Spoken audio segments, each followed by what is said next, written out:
Director ஆறதுக்கு முன்னால யார் யார்ட்டலாம் உதவி இயக்குனரா பணியாற்றுனீங்க? பாலு ஆனந்த். உன்னைத்தான் நினைத்தேன்னு ஒரு படம். அது புதுமுகங்கள வச்சு எடுத்தாரு. நடிக்க போனேன் நானு. ஓ!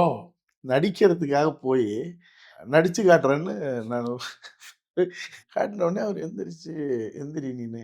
சீன சொன்னில்ல என்ன நடிக்க போறேன்னு. அது நல்லா இருந்தது. ஓ! அதனால நீனு உனக்கு நடிக்கிறதுக்கெல்லாம் அப்புறம் பார்த்துக்கலாம். நீ அசிஸ்டன்ட் டைரக்டர் ஆவுன்னாரு." அருமை. நான் சொன்னேன், "ஏங்க நான் வந்தது நடிக்க, நீங்க என்னங்க?" எனக்கு வேணாங்கிறேன். சொன்னாரு, "வெளிய ஒரு பையன் நிக்கிறான். ம்.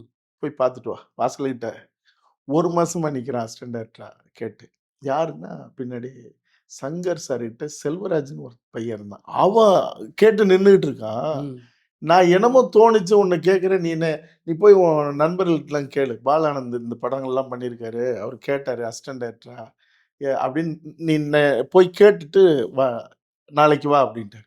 அவருக்கு என்ன ஆயிடுச்சு, நான் உங்ககிட்ட அசிஸ்டன்ட் டைரக்டரா வரமாட்டேன்னது ஒரு ஈகோ ஆயிடுச்சு. நான் கூப்பிட்டு நீ வரமாட்டேங்கிற அப்படின்னு. போனா அசிஸ்டன்ட் டைரக்டருக்கு முயற்சி பண்றவன், அசிஸ்டன்ட் டைரக்டர் வி. சேகர் சார்கிட்ட சரவணன் ஒரு பையன் இருந்தான். மதன் பார்த்திபன்ட்ட ஒருத்தர் இருந்தாரு. இல்ல ஏய் அவன் நாயா பேயா அலையறான் அசிஸ்டன்ட் டைரக்டருக்கு. நீ என்னய்யா? போயா. அப்புறம் திரும்ப சரின்னு அரை மனசோட வந்த உடனே, "என்னய்யா?" அப்படின்னாரு. "இல்ல சார், நான் யோசிச்சு பார்க்கும்போது எல்லாரும் சொன்னாங்க சேர சொல்லி. ஆனா எனக்கு சரியா வராது சார்" அப்படின்னேன். "என்ன எல்லாரும் சரின்னு சொன்னா, சேருன்னு சொல்லியும் நீ முடியாதுங்கிற" அப்படின்னாரு. இல்ல சார், நான் நெறைய பேரு நடிக்க வந்தவங்க டைரக்டர் ஆகி, கடைசி வரைக்கும் நடிக்க முடியாமலே போயிட்டாங்க. ம்.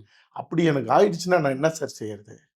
யாரு அந்த மாரி? அப்படின்னாரு. நான் சொல்றது 33, 34 வருஷத்துக்கு முன்னாடி. கரெக்ட். ம். நான் சொன்னேன், பாரதி ராஜாலாம் நான் சிவாஜி மாரி நடிக்கணும்னு தானே சொல்லி வந்தாராம்.